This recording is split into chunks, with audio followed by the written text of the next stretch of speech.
Introducing Zaxby's new chicken finger tacos. One with pico and creamy chipotle ranch, and the other with bacon and avocado ranch. Chicken expert since 1990. Taco expert since now. Woo, saucy! Zaxby's. You're listening to the Archaeology Podcast Network.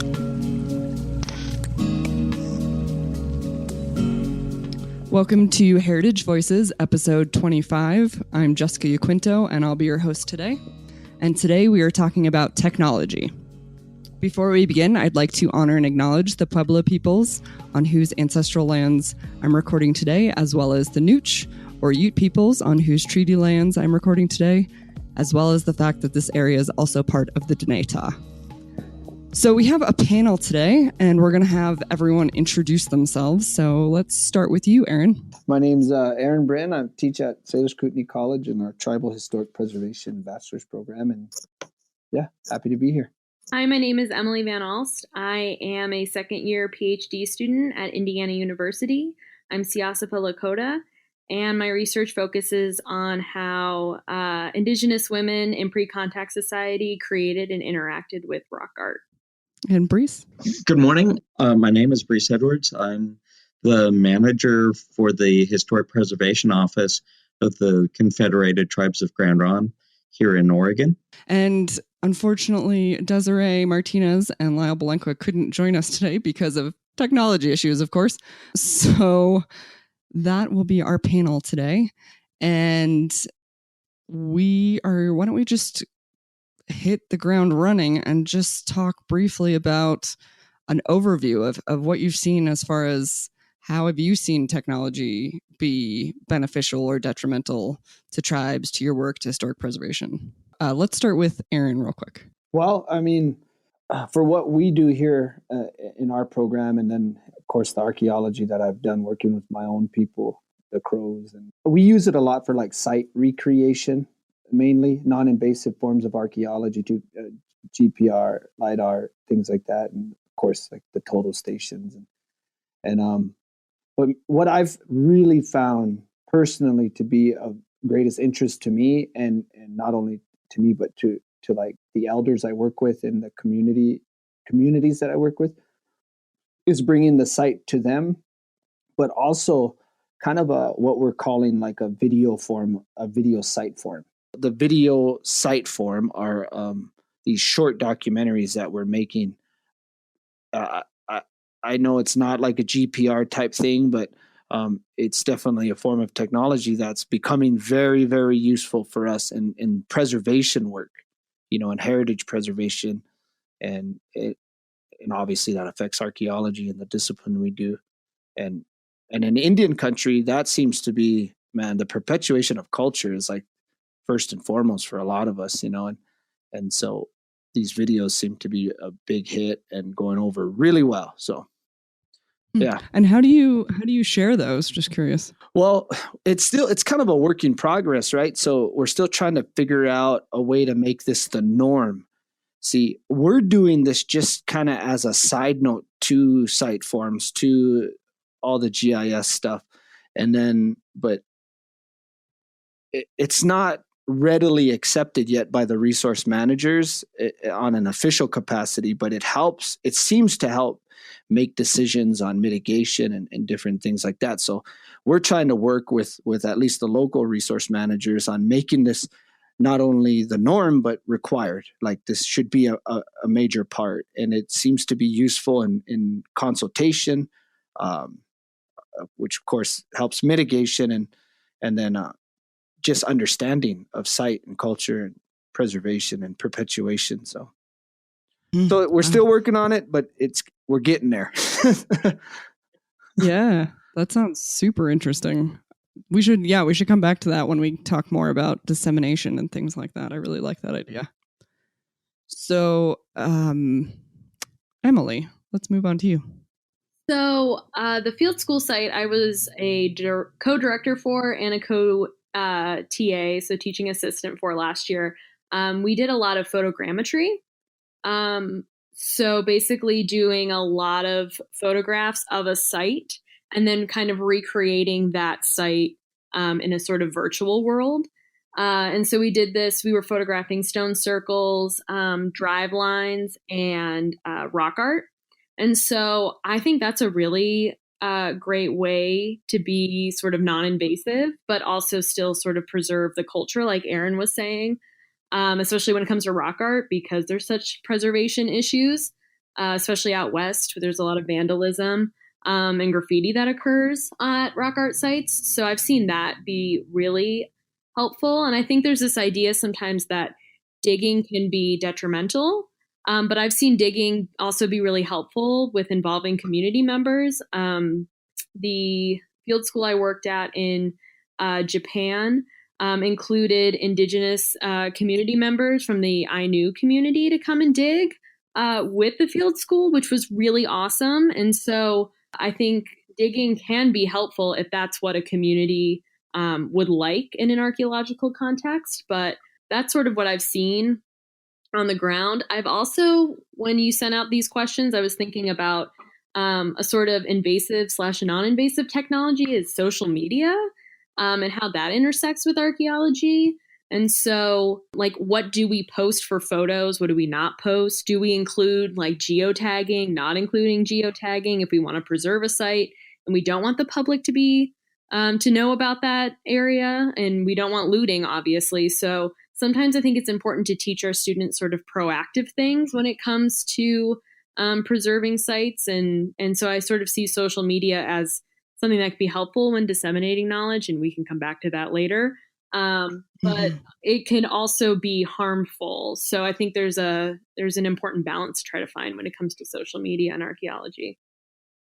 Right. Like you wouldn't necessarily want to put on Erin's, video site forms online. Right. I mean, maybe you do, maybe you don't. I don't know. Questions like that. Right. Yeah. Mm-hmm. Yeah. Cool. Okay. So, Brees, do you want to give us your brief overview of technology in the tribe? And before Brees jumps in, I do want to mention too that I specifically asked them, the panel today, that we were going to stay away from mapping and GIS. And I mean, obviously, I'm sure it'll come up, but we are looking at doing a separate panel later on mapping because there's just so much to talk about there. So if that's what you're expecting, wait and we'll hopefully get that to you sometime in the not too distant future. So Brees. Yeah, so we've looked at the way we use technology in our office is in a couple of ways, but they boil down to ways of connecting people.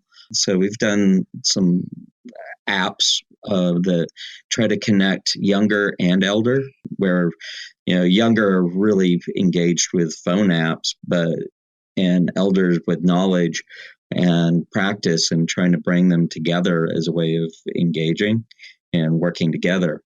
And that's worked really well.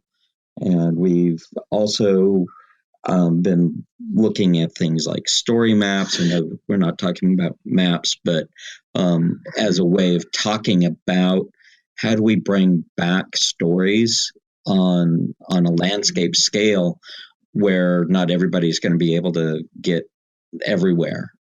So that's worked really well. And behind everything that we do out of our office, we're always trying to make sure that we've got people in place and practice all present in whatever technology that we're going with. So that may be how we handle archiving technology or how we share that information out, making sure that we've got those 3 Ps all together. So now that the 3 of you have gotten a little bit of a chance to give some examples from your specific work, from here, I'm just going to ask questions, and whoever wants to jump in, we don't have to do the order thing. Now that everyone's gotten to introduce some of their experiences with technology. So let's move to some of what Emily just mentioned. What are the detrimental sides that the 3 of you have seen to technology? This is going to sound rather, I don't know, I don't want to sound mean, but I notice sometimes technology it seems like it could create a laziness sometimes out of people. And when it comes to field work, because it almost seems like we want to rely mainly on the technology as opposed to relying on understanding.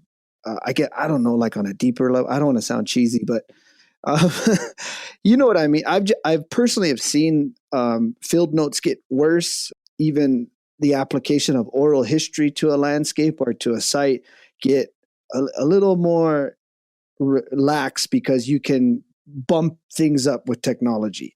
You can make better maps. You can use D-stretch. You can use all this stuff that kind of enhances things a little bit better.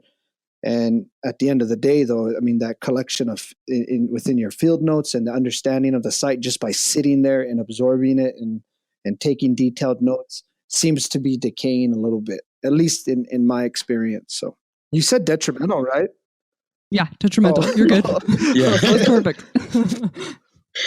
Yeah, we've seen that. We've reviewed a lot of permits and everything here, and we're constantly trying to remind people, stop relying on pretty maps to try and tell me that you understand. One of the things that we've seen is that technology makes it a lot easier for people to damage sites. Sharing site location information now. We are really trying to be vigilant and work with the state for making sure that information is secure. And came across the county website that had an entire layer of archaeological sites that was publicly available, and trying to go, whoa, maybe this is a bad idea. And in the state of Oregon, there's state ordinance that actually says that it's illegal to have that information out. So we were able to get that taken down. But it really highlighted where good intentions made it really easily switched over to be utilized for bad purposes. Yeah, I think that happens a lot at field school. Students have the tendency to always have their phone on them. Even if you're surveying or, excavating for the day, students will always have their phone. And I know that they want to share photos with their family members back home if they're far away from home and those sorts of things. But it gets to a point, it's like, what should they be photographing for the sort of research aspect of field school? And then what do they're photographing for their own personal use, and what is allowed and what isn't allowed. And I know that I had a friend who just did a bioarchaeology field school for a month in the Midwest. And she said people were taking photographs of ancestors. And she went over and was like, what are you doing? You can't be doing this. And they were like, well, I'm not going to post it anywhere, so it's fine. So I think sometimes even if the social media aspect can be removed from a situation, people are still taking photographs for not the research purpose, but for something else, which can be really tricky.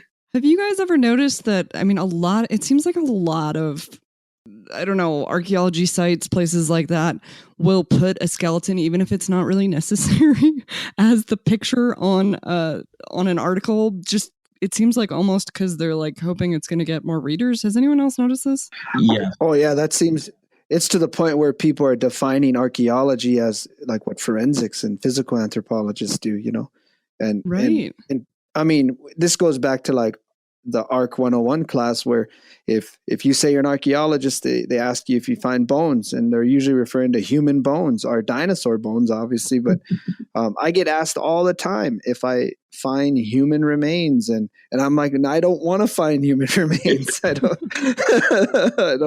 just don't want to deal with that. But yeah, you're right. I do notice that there seems to be this push to always have that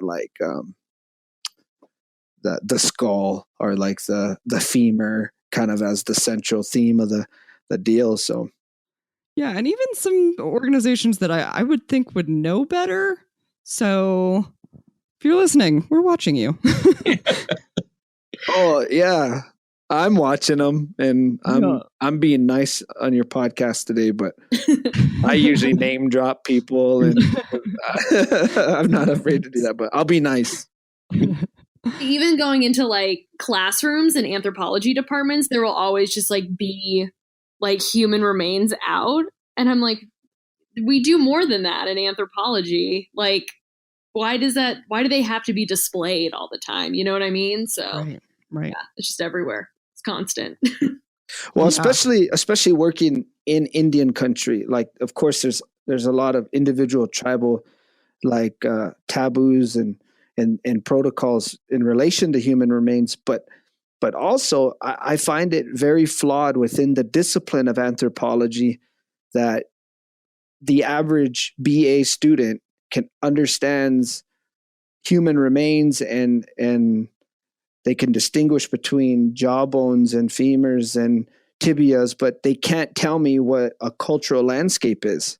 Mm-hmm. And they're expected to work within the field that is in a field that affects Indian country. They're working in the West or the Midwest or First Nations in Canada. They're working within where they're going to work with tribal people on tribal resources, but they don't understand the basic concepts that tribal people work within. So I find that to be a major flaw. And so that even goes back to try to bring it back to technology. That goes back to how we're going to use technology in the field is in relation to the people you're working with, the communities you're working with, the type of archaeology you're working with, and even the geography of the site or however you're going about it. You know, the technology you're choosing to use is dependent solely on that. At least that's how I feel. Mm-hmm. Yeah. Okay, so we're getting up already to our first break time. So before we go, though, I do want to build off of what you were just saying. And one specific question I have that I'd love for us to get to when we get back from this break is the question of confidentiality. So adapting your work to the tribe's needs in terms of confidentiality. So, for example, there's a program called Mukurtu. It's spelled Mukurtu, but it looks like off their website it's Mukurtu. And they basically have a platform where you can put in cultural heritage information and you can set up different restrictions to different types of information. So you can say this type of information only men can see, this type of information only people from this clan can see, this type of information only people within the tribe can see, this type of information only tribal members and, you know, archaeologists from this agency can see. You can set up whatever levels of confidentiality you need to that works with the community itself. So once we get back from the break, let's talk about this idea some more and other things that you've seen work there. Chicken tacos should only be trusted to chicken professionals. That's where we come in. Introducing Zaxby's new chicken finger tacos. One comes with pico de gallo and creamy chipotle ranch. And the other comes with bacon, lettuce, tomato, and avocado ranch. Chicken experts since 1990. Chicken taco experts since now. Order yours today in the Zax Rewards app. Woo, saucy! Zaxby's. Back to school savings are officially in session at Tanger Outlets. Shop the latest school styles with an extra 25% off during Tanger Style, our biggest sale of the season, now through August 25th. Plan your trip at tanger.com. All right, and we are back. So we were just talking a little bit, I introduced the topic of confidentiality and how that ties into technology. So both, you know, like Emily was talking about how social media can be a great platform to spread the word wide, but then also what about the other side of that? What about when tribes do want to restrict access? How can technology either or help or hinder with something like that? So Brees, do you want to start? Sure. Where to start? I think for us, one of the key parts is if it's confidential, we just choose not to say anything about it. And, our office as being part of the tribal government, we're constantly in those government to government conversations, or somebody's calling up as they're obligated to, and they want information, and we just simply tell them, yes, there's information, you just aren't going to be privy to it. And that causes frustration, obviously. But then the other part of that is that we then work with them and say, okay, let's sit down and come up with an appropriate way of maybe finding relevant information. And so they'll sit down and with us and come up with an interview rubric, but there's always a component to make sure that information is always shared internally as well as for the outside need.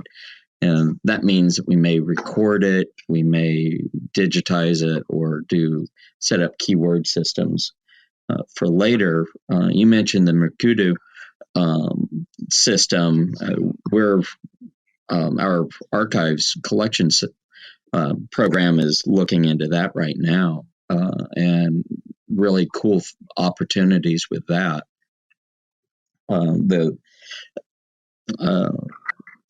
But once information's out there, it's out there. There's just no bringing it back, and that's been really tough with places or certain practices or an understanding. Sometimes it's just not right, or it's not necessary either.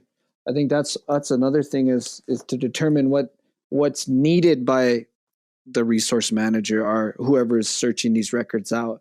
What's necessary? Because and within research, we tend to get real general and then work our way down. I find it better when you're utilizing these archival systems and trying to search for information. If you work from the micro up, you can go to people like a TIPO or to an archivist, and it's like you're better prepared. The types of questions you're going to ask also show intent, but also show I don't need you to give me all this information. I'm looking for this. And it just seems to help. The more prepared the researcher is or the resource manager is, helps TIPOs and different organizations determine what's appropriate, what's needed. And it just seems like we get real general when we ask for records, Yes, please. You should come talk to some folks over here. I'd love to. Yeah, you're right. The profession or the current generation that's in the workplace now have this idea that they need to know everything, and that the TIPOs can be used like Google, and it doesn't work that way. Well, that's because there's a major disconnect between the field of cultural resource management and tribal historic preservation and academics. So many people within the field of archaeology come from academics, which is kind of this entitled behavior sometimes. And oh, absolutely. Yeah. Yeah. And now that I've done federal archaeology, contract archaeology, and now I'm in academics, I'm seeing that gap. That there's this major gap philosophically between the discipline of preservation, which is the work it sounds like you're in, Breeze, as working for the TIPO, and then academic archaeology or academic heritage preservation, you could say. There's this major gap, and it's philosophical. It's there is a sense of entitlement from the norm within archaeology and anthropology, and then it's the opposite within preservation, where it's you're only entitled to what's necessary. So until that gap is filled, you're always going to have these philosophical differences, it seems to me. So I completely agree with you, Aaron. Like being in graduate school and in an anthropology department that has a very long history of just collecting information from Native people. There are places on this campus at IU that just have tons of archival information and that people can just access whenever they sort of want to. And I have a major problem with that. And it's interesting, though. I think my generation of academics is starting to realize that sort of philosophical gap you were talking about. And I know fellow graduate students, as we're like working on our dissertation proposals, are thinking about, even if I want to use this sort of archival work, I feel like I need to ask the family of the person who was recorded, in the late 1800s, early 1900s. Like, you're not entitled to that sort of information. Native people have given that info to, an anthropologist back in the day, and maybe that family doesn't want their family members' words out there anymore. We don't really know the circumstances sometimes as to how people got that information. So I think that it's my hope that my generation will be a lot more cognizant of that gap and hopefully start to fill in that gap and bridge that gap, and that community members are informed of when certain words or information is used in a research and academic area. Yeah, I agree. And to bring that back to technology, I feel like there is, and not just in academia, I've seen this in CRM as well, there's a bit of an attitude sometimes of, even if the tribe only wants non-ground disturbing, or not even, doesn't even have to be ground disturbing, but like tree ring dating. It's still destructive. There we go. Destructive analysis. That word. That word. Yes. Sometimes you can tell I'm a cultural anthropologist. Would have never guessed. Yeah, right. That's what happens when you work in CRM as a cultural anthropologist.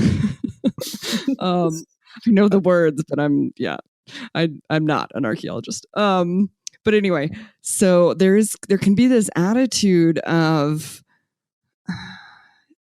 the tribe doesn't really have a right to keep us from getting this information that could help us better inform them of their ancestors. Or basically like this thing is going to collapse and then future generations of this tribe won't have that because, this generation said they didn't want it. Are you speaking from kind of like as from which point of view? I guess I missed that part. So I've seen that attitude from about technology specifically and destructive technologies from a CRM or academic perspective. I've seen both, not just academia, but also I've seen that attitude in CRM sometimes. Oh yeah. I've seen it and we experience it here, but I also think that there's it's also kind of it's repackaging colonial, practice with some kind of, we're taking care of this for you, and without engagement. And that, I think that with engagement and consent, it can be a really good practice. But, we're not where we were in, 1890 or, 19 teens. So, technology is great. We've just utilized a couple of wax cylinders of stories that haven't been heard for over 100 years. And that's great. We've been able to bring those back into community as a one-off. But, I talking to elders today, what if that situation were today and somebody came in, their response is, we would expect to be asked if we could have those stories recorded and for the future. More of an informed consent process. Absolutely. Yeah. Right. I think it just comes down to courtesy too. That's the right thing to do. I think sometimes we rely on policy and law to determine our actions when we know full well how to act. It's just courtesy to ask. It's courtesy to be considerate of other people's beliefs and the way they interpret something. And I think if we just acted human in the field, that alone would remedy a lot of these issues. You know? Yeah. Yeah. And in some ways, technology kind of takes out that human touch. It can, for sure. It can. Yeah. Mm-hmm. Yeah. So Brees needs to get going after this segment. So I do want to make sure we get to one thing that he was mentioning before he has to jump off. So Brees, you were talking about the apps and also just now about, recordings from 100 years ago. Have you used any of those in the apps, first of all? And second of all, just can you tell us more about it and how you're using them? It just sounds really interesting. Yeah, so we did a collector app using the Esri, the GIS, but it was, that helped us with knowing places and allowing families the confidentiality of, it fed into our system, and they only shared places that they were comfortable. But this way we were able to record and keep them safe. But, what we've quickly found is that, you had grandkids that knew how to, drive around on the phone, no problem. But you had, elders sitting there telling the stories. And so, we added in a little recorder element and location. And then, that went back to our system so that we knew we could protect that area or work to make sure that it was, protect, enhancements in some cases. So is there like a next place that you want to take that kind of work? Or do you just want to keep growing it, or what are you thinking? I would love to find a grad student, really, or just anybody that wanted to, take it and up to the next level, because I think that it's a great way of, holding on to some of this information by choice, that a family can share this with themselves, and, know where their grandparents were, when they talk about, oh yeah, we used to go here and I lived 20 miles away, and be able to put all that information there. But again, it's a choice. I have a question. Do you see it as a success? Has it been working for you? It was a success for the immediate need of, hey, trying to, know where places are, so that the TUPO work that we did, we don't mess with somebody's area. But the knock-on effect of seeing this kind of cross-generational sharing was, I really think, the bigger success. Like within the community. Yes. Yeah, I would say, man, that's big time, Yeah, and I mean, it's like all TIPOs. We're trying to do as much with as little as we can, and so this was, community first, and see what developed from it. So it's been good. But like anything, especially technology, I think it needs somebody to help shepherd it, keep on top of it, or it starts to, it's not as interesting as the next thing that comes up. Yeah. So your work with that app seems to be driven by place name, right? Is that kind of what it seems to be like? It's not just place or place name. You can drop a point, but it allows you to talk about what goes on, so that we're not stuck with a big long list of nouns, but that we get the verb in there.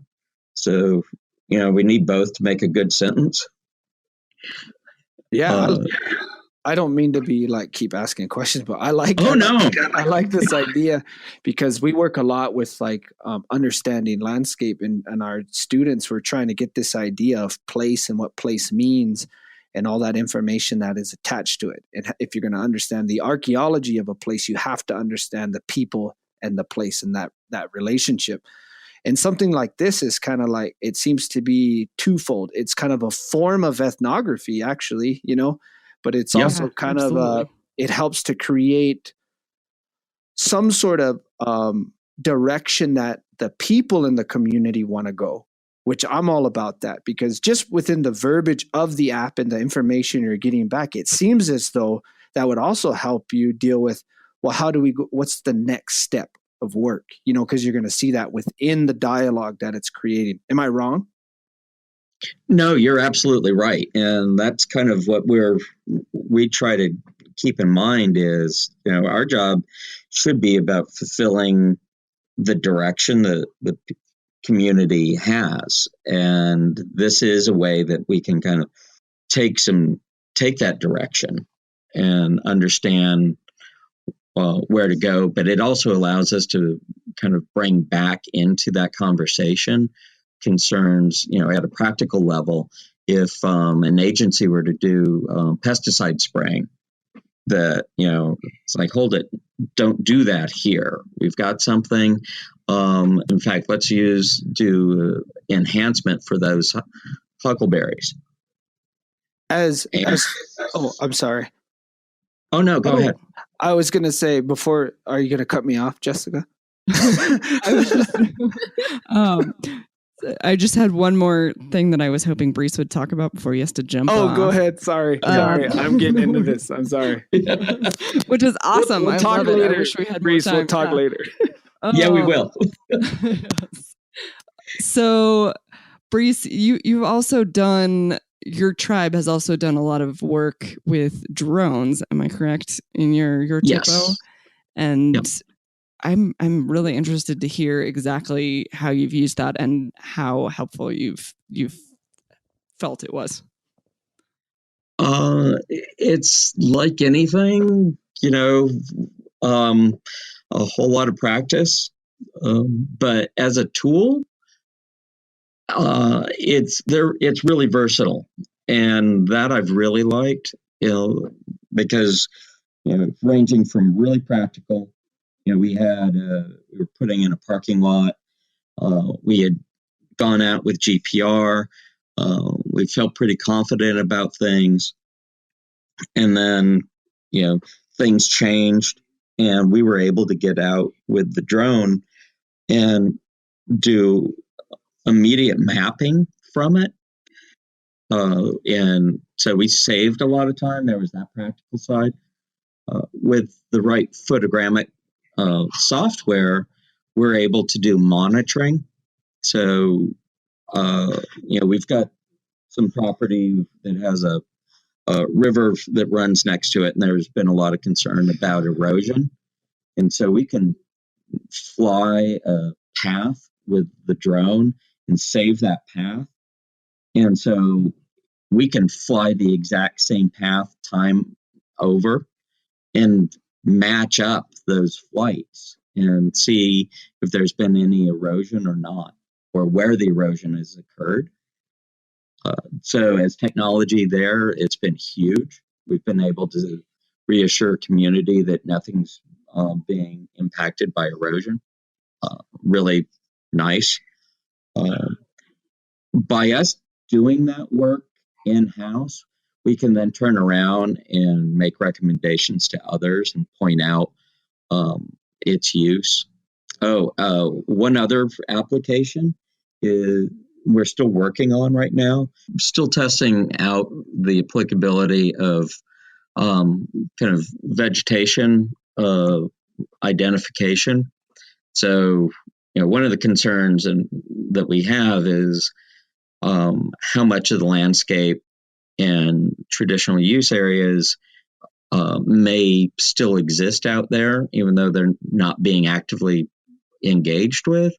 So if we can kind of use the drone in the spring and identify certain foliage as it starts to bloom, then we may be able to point to high probability areas of managed landscape. And then the next step, coming back to that earlier question from Aaron, is let people know that here's an area that's ready. It just is looking for some attention, and we step back. So the drone itself is just it's a tool that allows us to do a lot of different things. What about ground? You mentioned GPR, so ground penetrating radar. How do you guys use that at the tribe? In all ways. So we got the unit for a while, and we still do. We contract out to do it. For projects. We also do some volunteer work with it or gratis, because we're constantly trying to demonstrate all of these non-intrusive methods in archaeology, that you don't need to put a shovel in everywhere. Let's use some of these other tools to do first. And we use it on property. Sometimes it's about coming and finding a utility that nobody mapped when it went in. In other cases, it's to protect known places and show that a boundary line actually should be extended.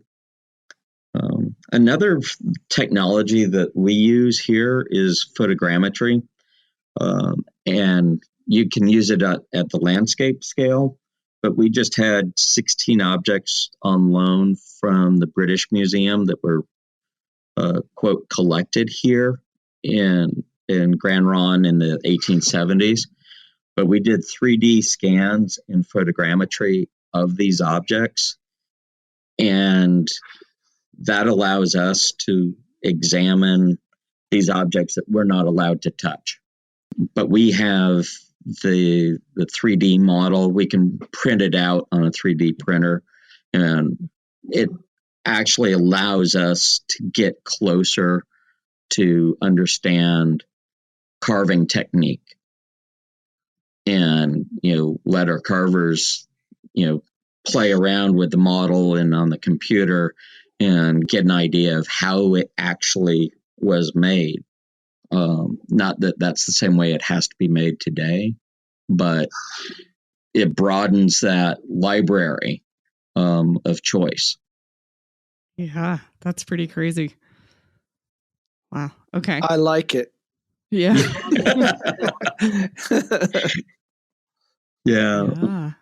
Yeah, we had the curator and the conservator here when those objects came over, those belongings, and they walked away with a real education. As they handled things, but we ran a 3D scanner and the photogrammetry, and we were able to kind of zoom in and look at wear patterns. So, a carved horn bull, we were able to show actually how it would have been held based on the wear patterns. That's pretty awesome. So cool. Yeah. Well, is there anything else that you were thinking about, Bruce, when you were looking over these questions that you want to add before you have to jump off? Just really quick two things. One, we're kind of talking about technology today for the future, but I mentioned using wax cylinders from a century ago. There's a lot still out there in old technology, and one of the things that we're constantly having to account for is when somebody comes in with old beta tapes and old technology. How do we save that or get that brought into the new technology or the current technology today? So that's something to keep in mind. And the other is all of these questions that you had in the conversation we've had, we try to bring up with the field school that we work with, University of Washington, and that next generation of student of, how to be aware of what is just every day for you, you need to kind of take a step back and reconsider. And, Emily was talking about, those photos from field school.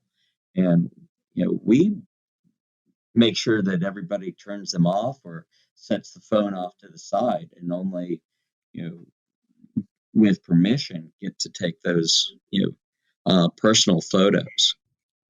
All right. Well, with that, we're going to bring this segment to an end, and we'll be right back with Aaron and Emily.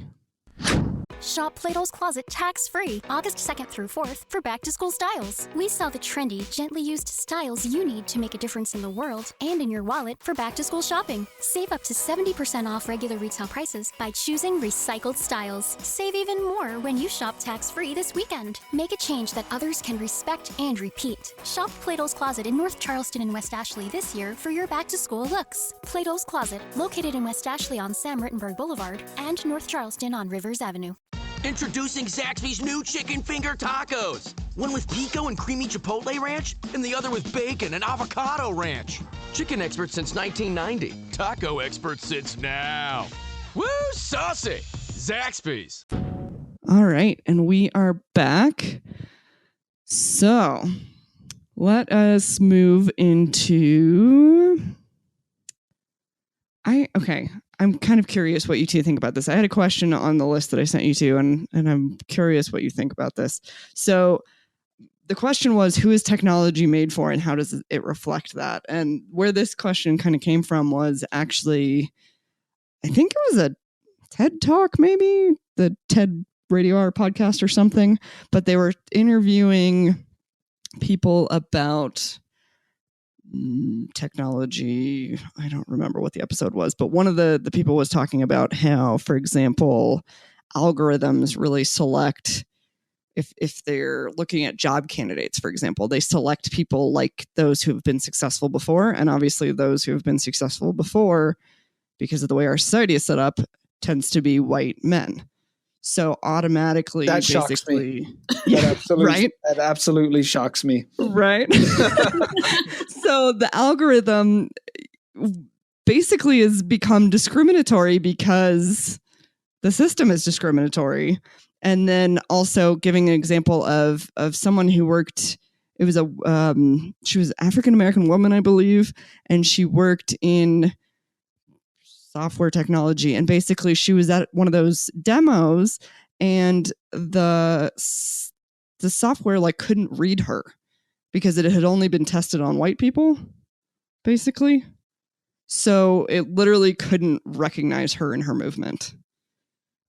So those two examples kind of made me think about, does who traditionally has made technology affect how it's used in an Indian country and its usefulness, etc. Is that changing? Can it be fixed? All of that good stuff. Yeah, I mean, obviously a lot of technology is created by not native people, for what I know. But one sort of technology, and I know that we were supposed to stay away from GIS, but I'm taking a GIS class this semester. And my final project is mapping traditional tribal territory with different rock art sites that have elk iconography, so elk and ceremonial contexts. And it was really cool to see that me as an Indigenous person can use a tool like GIS to create a very Indigenous oriented map. So even though the technology isn't necessarily made for Native people, I think GIS, for example, Native people can sort of manipulate it to make it Indigenous, which I think can be really cool. Yeah, absolutely. It could be cool. Yeah. I think I don't think we're going to get past kind of what you're referring to, Jessica, about the algorithms kind of being geared towards a certain ethnicity or whatever. I didn't say the W word. You said that. as the white lady. So I think Indian people have always been very good about working within the boxes we've been delegated to, and we have this remarkable form of self-preservation. So regardless of the technology and the movement of technology, Indian people are always going to be here, and we're going to figure out a way to make it work for us. It's not always by us, but we can. I know for a fact that we can make it work for us. But yeah, there's certain pitfalls within technology that just don't have a place in Indian country. Indian people have been very good about maintaining cultural identity and spiritual culture, and of course, like utilitarian culture as well, given everything we have gone through. So I don't think technology in that sense can hurt us, because you can't compare technology to some of the stuff we had gone through. So I know it's going to work for us. We're going to make it work for us. And I know I'm kind of going on a tangent here, but to get back to your question, like who's it for? It's definitely not for us, but we've figured out a way to make it work. Well, and I think just even like what you were talking about before, I mean, a lot of this technology, it was made for, more like this science, blah, blah, blah, learning as much as we can before it gets destroyed, blah, blah, blah. But what is it being used for in Indian country? Like what you said, you're using it to take sites to elders. You're using it to connect, Grand Ron's using it to connect elders to their youth. Like there's taking the same thing and just the fact that this focus is totally different, I think shows a lot of what you're saying right there. Yeah, and I'm sure Emily's run into the same stuff where we're choosing to use technology for more of a community-based approach to our work as opposed to just scientific research, which, I mean, that's fine and that's good, but typically Native people are about preservation and perpetuation of culture as opposed to just your typical scientific approach to the resource, Exactly. And some technology I feel like is very open, and then it's very like the user can manipulate it. And so it's great for Native people to manipulate it how they want it. But on the flip side, you have to remember that there are people who will use technology and manipulate it for things that might harm Native people. Mapping can be incredibly manipulative. And so it's important to keep that in mind. Like the openness of GIS is great, depending on what your intentions are when you're using it. Yeah, you're right. I have for sure seen technology and what can come out of technology used as like a smoke and mirrors kind of approach to this job, and how people have used that to kind of manipulate a project to fit the direction they want to go, as opposed to how culture committees, elders groups, and even Indian youth, who typically go overlooked in this field. But we have to be cognizant of what Indian youth need, because identity plays a big part in who we are and even our mental health and everything like that. And I know this is not what this is about, but technology in that sense could be super beneficial to restoring some of that.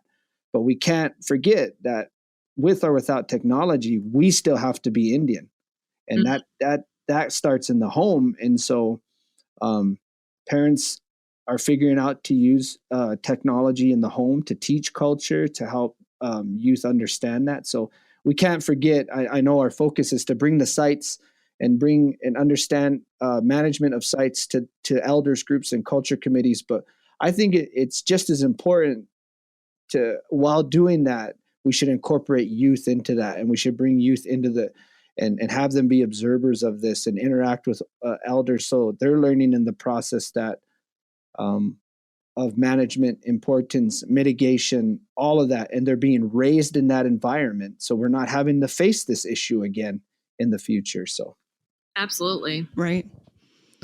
Well, how is there a direction that you would like to see technology go to better serve that goal, or like how it's used in historic preservation or within tribes, etc.? Go ahead. Are you talking to me? Or Emily can answer. both of you, just how could it be a better match for, like, you're talking about how innovative Indigenous people are when it comes to technology, but if there was really, like, if you really had your way, what would it look like? I mean, I personally would like to see Native people coming up with their own technologies, or even maybe going back to traditional technologies. I think there's this idea that technology is for Western cultures and people, but Native people have always had science and technology. So maybe going back to sort of traditional ways of thinking and traditional methods, or having not just, I'm thinking about myself personally, like me coming back into my like Native community as like the academic and the scientist, and like I know how to use GIS and those sorts of things and photogrammetry, but having like making it more about like community learning. And so even though I may know how to do something, is like talking to some of my family and being like, hey, like, let's learn photogrammetry together. Like you can also use this technology. So I think that sort of community-based learning, which is a traditional practice, I think might also be really beneficial. Yeah, I agree. I totally agree. Yeah, that was good. All right. It's kind of one of these things. I really believe in the practical and the logical approach to resource management and to heritage preservation. And I really am fearful that Indian people working within the field, and I'm speaking as one, that we can get too theoretical and too philosophical and lose sight of actually doing the job. So these ideas, apps are very doable. This technology is very doable. We don't need to wait for grants to do it. Culture really is on the respirator for us, and we can't afford to not try every avenue to preserve, right? And so technology is just right in there, just as well as any other approach we would go. And so making these things more community-based, involving youth and elders groups and anyone that can help. That's kind of the way I see it. I think technology in that sense could help, because at this point, anything could help. I don't know. So, any final thoughts from either of you before we end this out? I don't think I do. I don't have any. Emily? I don't have any. Hey, actually, I have a question for you, Emily, about the work you're doing with pictographs, and this relates to technology. We got like a couple minutes, I think. Do you use D-Stretch very much? I have used it. I think that it can be helpful when trying to see an image in a rock art panel, but I struggle with it because we're putting technology on an image, and so we're sort of messing with the original image. And erosion is obviously an issue, and things are, unfortunately, paint is coming off and things are eroding away. But at the same time, messing with D-Stretch and figuring out, like weird colors coming forward, and I think sometimes it distorts the image in a way that I'm not comfortable with, because a Native person did create this and this is the way that they wanted it to be. But messing with it in that sort of weird lighting can be helpful from a research perspective, but I don't know if it necessarily is helpful in a cultural sort of sense. Yeah. And so do you feel like the cultural approach to the study of pictographs is more, is there a level of importance as opposed to just the scientific approach?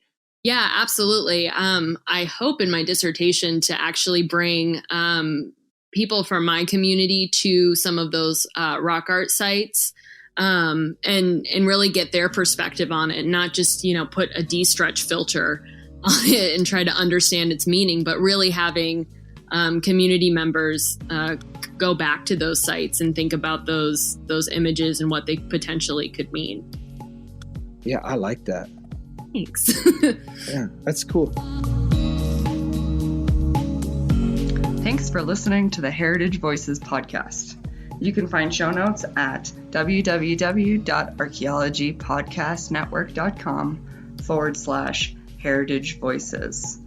Please subscribe to the show on iTunes, Stitcher, or the Google Music Store. Also, if you like the show, please share with your friends or write us a review.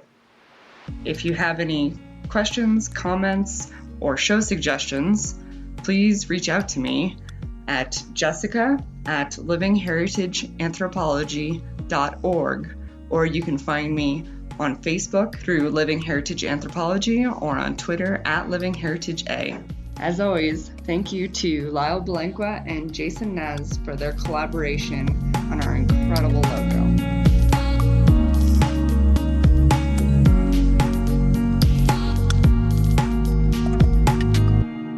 This show is produced by the Archaeology Podcast Network, Chris Webster and Tristan Boyle in Reno, Nevada at the Reno Collective. This has been a presentation of the Archaeology Podcast Network. Visit us on the web for show notes and other podcasts at www.archpodnet.com. Contact us at chris@archaeologypodcastnetwork.com. Thanks again for listening to this episode and for supporting the Archaeology Podcast Network. If you want these shows to keep going, consider becoming a member for just $7.99 a month.